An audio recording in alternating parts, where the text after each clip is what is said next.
अस्सलाम वालेकुम रहमतुल्लाहि वबरकातुहू। कैसे हैं डियर स्टूडेंट्स? उम्मीद करता हूँ आप सब लोग ठीक ठाक होंगे। Dear students, 9th class chemistry के most important long question Urdu और इंग्लिश मीडियम तमाम पंजाब बोर्ड, लाहौर, गुजरावाला, साहिवाल, सरगोदा, मुल्तान, रावलपिंडी, फैसलाबाद, डीजी खान, भावलपुर, तमाम जो पंजाब के बोर्ड्स हैं उनके स्टूडेंट्स के लिए ये गेस्ट पेपर है। साथ आज़ाद कश्मीर स्टूडेंट्स जो हैं वो भी इस गेस्ट पेपर को जो है तैयार कर सकते हैं।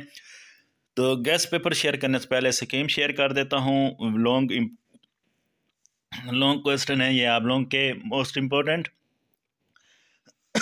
तो स्कीम में क्वेश्चन नंबर 5 में चैप्टर नंबर 1 और 2 ए और बी पार्ट, चैप्टर नंबर 1 से, बी पार्ट चैप्टर नंबर 2 से, क्वेश्चन नंबर 6 ए पार्ट चैप्टर नंबर 4 से, बी पार्ट चैप्टर नंबर 5 से, और क्वेश्चन नंबर 7 ए पार्ट चैप्टर नंबर 6 से और बी पार्ट ज़्यादातर चैप्टर नंबर 7 से, कभी कभी चैप्टर नंबर 8 से। तो इस तरह आपके क्वेश्चन नंबर 5 और 6 ये लॉन्ग क्वेश्चन आएंगे।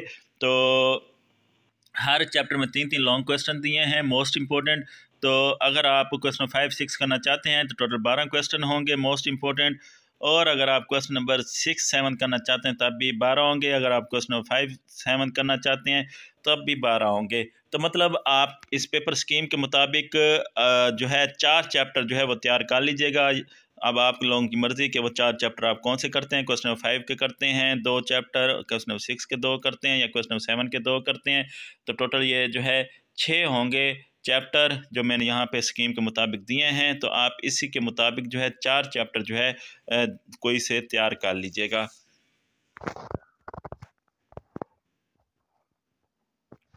तो सबसे पहले चैप्टर नंबर 1 के लॉन्ग क्वेश्चन। तो चैप्टर नंबर 1 का जो मैंने ब्लू में हाईलाइट किए हुए हैं, तो ये जो है मोस्ट इम्पोर्टेंट जो है लॉन्ग क्वेश्चन है, और बाकी इम्पोर्टेंट हैं, मतलब सारे ही इम्पोर्टेंट हैं, लेकिन जो ब्लू हाईलाइट किया हुआ है और वेरी इंपॉर्टेंट जिनके आगे लिखा हुआ है ये थोड़े ज़्यादा जो है मोस्ट इम्पोर्टेंट हैं।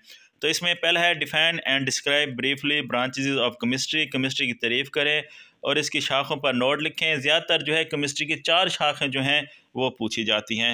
उसके बाद है what is the significance of chemical formula. Chemical फार्मूले की अहमियत जो है वो बयान करें। नेक्स्ट है right difference between molecule and molecular ion. Molecule और मालिक्यूलर आयन में फ़र्क लिखें। नेक्स्ट है right difference between compound and mixture. Compound और मिक्सचर में फ़र्क लिखें, बहुत ही इंपॉर्टेंट है ये। उसके बाद है state any 4 steps writing a chemical formula. Chemical formula अखज़ करने के 4 तरीके या मराहिल लिखें। और लास्ट में है what are molecules, describe their types. Molecule की तारीफ़ करें और इसकी इकसाम पर नोट लिखें। तो ये भी मोस्ट इंपॉर्टेंट है। तो डियर स्टूडेंट्स, टोटल 6 क्वेश्चन हैं जिनमें से 3 इंपॉर्टेंट और 3 जो हैं वो मोस्ट इम्पोर्टेंट हैं फर्स्ट चैप्टर में।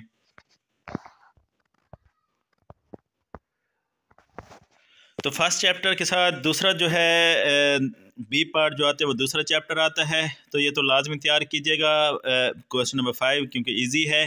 तो इसमें पहला है write properties of canal rays and cathode rays. बहुत ही इंपॉर्टेंट क्वेश्चन है। किनार रेज की कम से कम 4 और कैथोड रेज की भी कम से कम 4 आप लोगों को करैक्टरिस्टिक्स या प्रॉपर्टीज़ जो हैं वो आनी चाहिए, खसूसियात आनी चाहिए।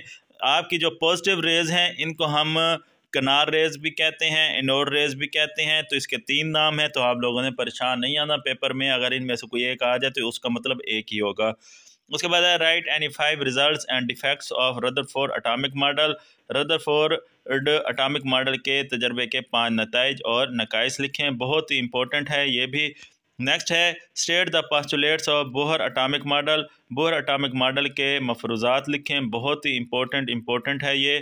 उसके बाद है difference between Rutherford atomic model theory and Bohr atomic model theory. Rutherford और बोहर एटॉमिक मॉडल में फ़र्क लिखें। नेक्स्ट है what is an isotopes, describe it's uses and isotopes of hydrogen with diagram. Isotopes क्या हैं, इसके इस्तेमालात और हाइड्रोजन के आइसोटॉप्स डायग्राम की मदद से लिखें। और लास्ट है how neutron was discovered, right 3 properties. Neutron कैसे दरियाफ्त हुआ, इसकी 3 खसूसियात लिखें।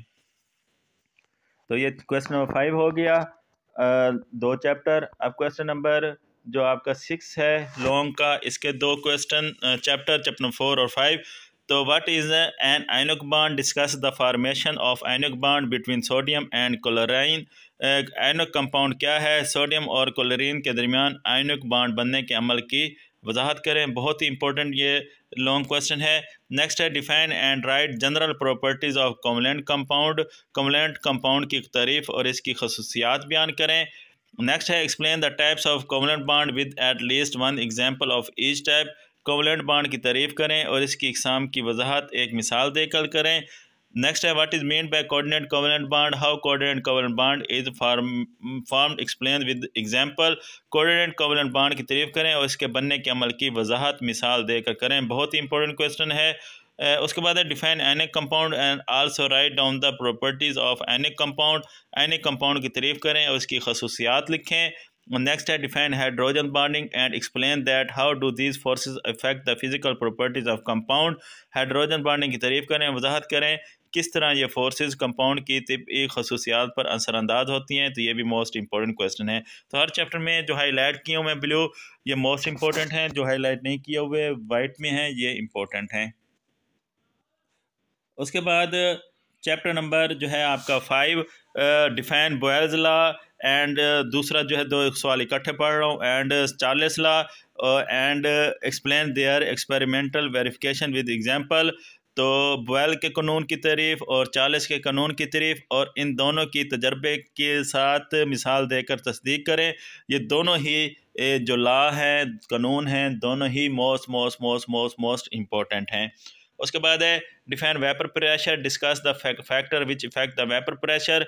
वेपर प्रेशर की तारीफ करें और वेपर प्रेशर पर असरअंदाज होने वाले अवामिल की वजाहत करें। उसके बाद है define boiling point and all explain how it is affected by different factors. Boiling point की तारीफ करें और इस पर असरअंदाज होने वाले मुख्तलिफ अवामिल बयान करें। नेक्स्ट है describe the phenomena of diffusion in liquid along with the factor which influence it. माया के डिफ्यूजन पर नोट लिखें, इसका इन्हिसार किन अवामिल पर होता है। नेक्स्ट है define evaporation, discuss factor which affect the evaporation. Evaporation क्या है, इस पर असरअंदाज होने वाले अवामिल पर बहस करें।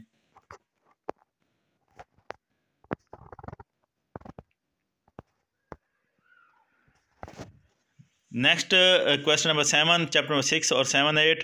तो चैप्टर नंबर 7 का explain the solute solvent interaction for the preparation of solution. Solution की तैयारी में सॉल्यूट सॉल्वेंट इंटरेक्शन किस तरह असरअंदाज होते हैं। नेक्स्ट है define solubility, which are factors which affect the solubility of solute. Solubility की तारीफ करें, इस पर असरअंदाज होने वाले अवामिल कौन से हैं। इस पर असरअंदाज होने वाले जो अवामिल हैं उनमें टेम्परेचर जो है ये मोस्ट इंपॉर्टेंट है, तो टेम्परेचर को लाजमी तैयार करना है। What is general principle of solubility and explain the solubility of NaCl in water. Solubility के असूल लिखें, नीज बताएं सोलबिलिटी की वजह से सोडियम क्लोराइड पानी में किस तरह हल होता है। नेक्स्ट है give the 4 characteristics of colloid and suspensions. Colloid और सस्पेंशन की खसूसियात लिखें, बहुत ही इंपॉर्टेंट क्वेश्चन है। उसके बाद है right type of solution, describe 4 main characteristics of solution. Solution की 4 खसूसियात लिखें और इसकी इकसाम पर भी नोट लिखें। उसके बाद है define concentration, explain 4 concentration unit. Concentration की तारीफ करें और 4 कंसंट्रेशन यूनिट्स की वजाहत करें।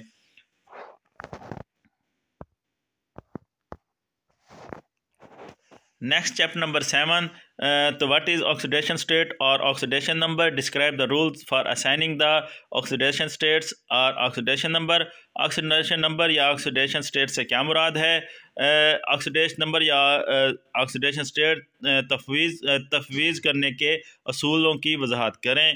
उसके मोस्ट इंपॉर्टेंट है, ये ब्लू हाईलाइट ऑलरेडी बता चुका हूँ। Define electrolysis, explain the electrolysis of water. Electrolysis की तारीफ करें, पानी की इलेक्ट्रोलाइसिस की वजाहत करें। तो ये दोनों मोस्ट इंपॉर्टेंट। उसके बाद है define corrosion and describe methods to prevent from corrosion. Corrosion की तारीफ करें और कोरोजन से बचाव के तरीके लिखें। Define electroplating, how electroplating of chromium is carried out. Describe the electroplating of chromium in detail. एक ही बात है, इलेक्ट्रोप्लेटिंग से क्या मुराद है, क्रोमीनियम की इलेक्ट्रोप्लेटिंग कैसे की जाती है, या क्रोमीनियम के इलेक्ट्रोप्लेटिंग पर तफसील से नोट लिखें। एक ही बात, compare the electrolytic and galvanic cell, बहुत ही इंपॉर्टेंट है। इलेक्ट्रोलाइटिक और गिल्वेनिक सेल का मुवाजना करें।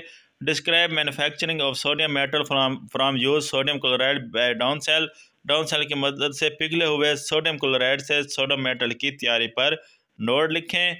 उसके बाद है last write down a note on electrolytic refining of copper के इलेक्ट्रोलाइटिक रिफाइनिंग पर नोट लिखें।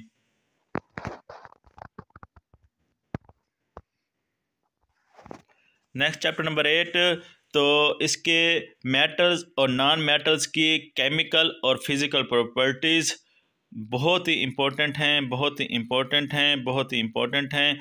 मतलब मेटल्स और नॉन मेटल्स की तिब्बी और केमियाई खुसूसियात, तो ये टोटल जो हैं चार इनकी करनी है, बहुत ही इम्पोर्टेंट हैं। मेटल्स और नॉन मेटल्स की या तो केमियाई या फिर तिब्बी केमिकल या फिर फिज़िकल प्रॉपर्टीज़ या करैक्टरिस्टिक्स पेपर में आ सकती हैं। उसके बाद compare any for chemical properties of alkali and alkaline metal, alkali और अल्कलाइन अर्थ मेटल की केमियाई ख़वास का मुआवजा करें। उसके बाद write down the use magnesium, sodium और सिल्वर। 8वें चैप्टर में शार्ट लॉन्ग के लिहाज से ये यूजेस वाले जो है वैसे इंपॉर्टेंट हैं। मैग्नीशियम, सोडियम, सिल्वर के इस्तेमाल लिखें। और लास्ट में है सोडियम का डिफरेंट जो आपकी मेटल्स हैं उनके साथ रिलेशन रिएक्शन है, जैसे H2O, O2, Cl2 और H2, पानी, ऑक्सीजन, क्लोरीन और हाइड्रोजन के साथ सोडियम का जो ताल्लुक है वो लिखना है। तो ये आप लोगों का डियर स्टूडेंट्स केमिस्ट्री का मोस्ट इम्पोर्टेंट 9th क्लास के लॉन्ग क्वेश्चन है, इनको लाजमी तैयार करें। इससे पहले जो है मैंने काफ़ी हद तक जो है वो गेस्ट शेयर कर चुका हूँ 9th क्लास के, बल्कि हर क्लास के। तो आप लोग जो है चैनल को लाजमी सब्सक्राइब कर दें, बेल आइकन प्रेस कर दें। दुआओं में याद रखा करें। अल्लाह हाफिज़।